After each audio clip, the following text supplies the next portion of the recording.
It is Monday, July 7th, 2025. I hope you had a wonderful United States of America Independence Day, July 4th, if you're in the United States, or if you're celebrating our Independence Day from another country for some strange reason.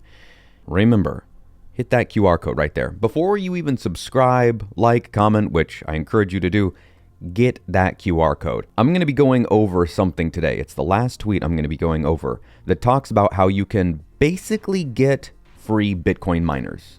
Thousands of dollars worth. In a sense, we'll get to that. As always, remember, this is where you come for entertainment and education, not financial advice, despite what I'll be talking about at the end. We're at 107,745. It's bouncing around.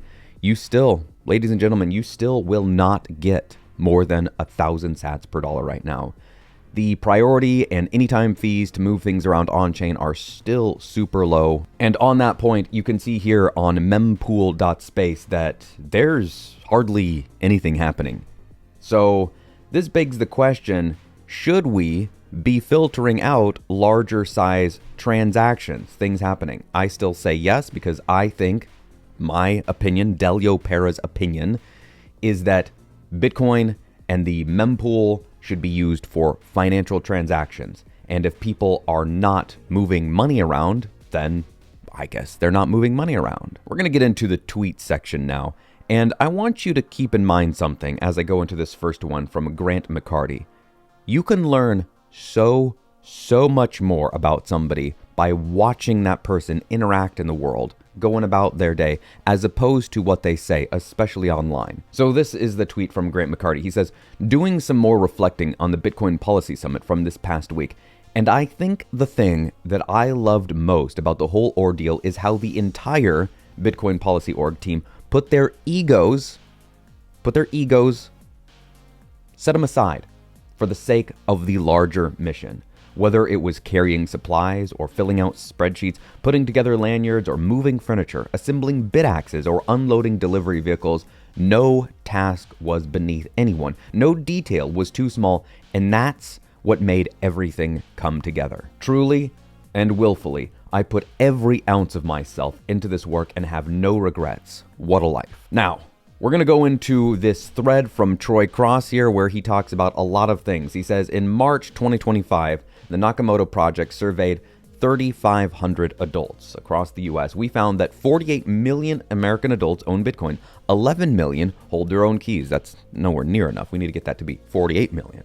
Bitcoiners are more likely to be male, young, and non-white. They're politically diverse, but right-shifted. And he goes on, he being Troy Cross, to say that last year, Andrew Perkins and he, Troy, conducted the first version of this survey, and what they found surprised him. That Bitcoin was not meaningfully related to political orientation. This whole thread is really interesting, and I encourage you to follow the link below to check out the whole thing. And here is some mining news coming out of Africa by way of Gridless, and I absolutely love what Gridless is doing. It says, this is what we're doing in rural Africa. Bitcoin mining means 100% capacity uptake from day one of a new energy site, which completely changes the financing dynamics. You can read that down below as well, and I think what Gridless is doing in Africa is some of the most interesting and coolest work in Bitcoin, truly. Now, this next one from Ray Dalio is pretty long, and I'm just going to read the last sentence here. He's talking about the big, beautiful bill that passed. Big, yes, beautiful,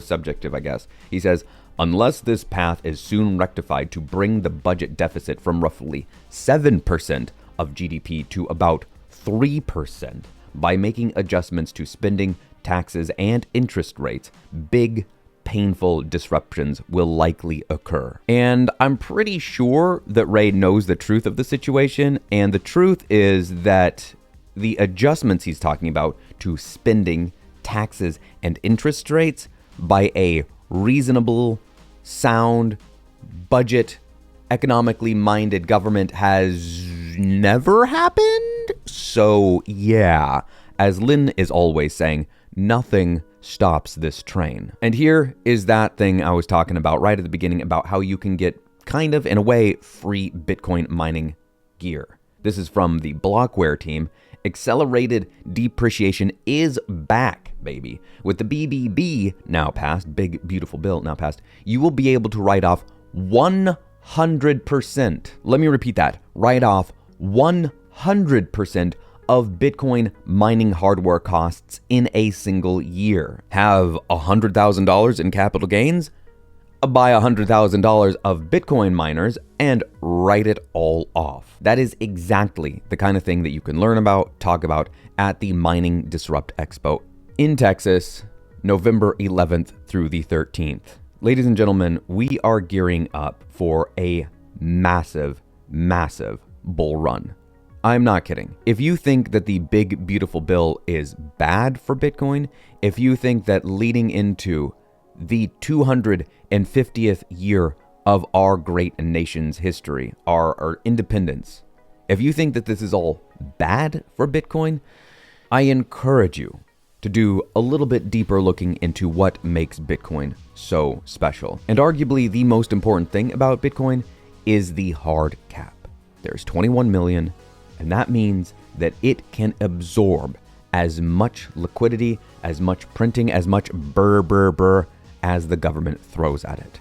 And it looks like those money printers are about to go into hyper overdrive any second now.